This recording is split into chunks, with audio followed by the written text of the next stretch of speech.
Hello, my name is Marco Bracamontes, and I'm the curator of The Birth of Mexico's Oil Industry. This is a collection that chronicles the first 40 years of the industry, a very important one for Mexico because it was one of the pillars for Mexico's economy in the 20th century.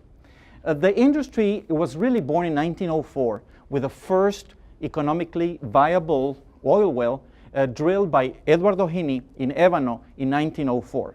Eduardo Gini was a very experienced oilman from California who came to Mexico and started exploring, for oil. These are some of his images.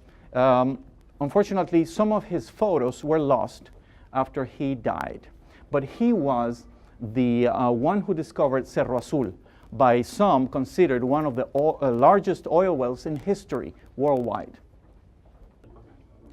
The Birth of Mexico's Oil Industry also chronicles the work of Mr. Whitman Pearson, first Viscount Cowdray from England, who established a company called the Eagle Petroleum Company, or El Águila.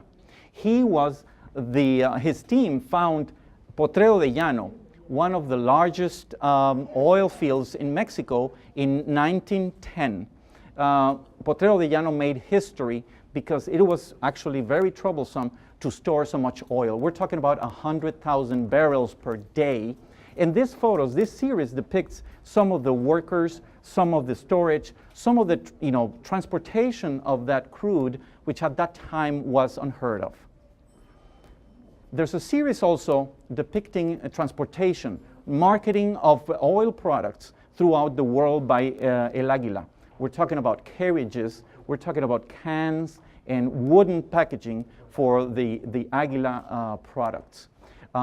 This exhibit also depicts, how the payroll was transported by air, because we're talking about the Mexican Revolution years, which were very, very risky, for people taking money through land. So it was through air that the payroll was transported. And this image in particular has in it tankers with crude oil here at the port of Houston. Houston was a very important refining center for Mexican oil now for more than 100 years.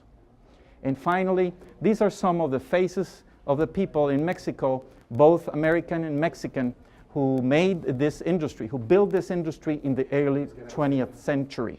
And these are some of the expatriates who lived in Tampico. There were thousands of them from the US, from the Netherlands, and from other countries.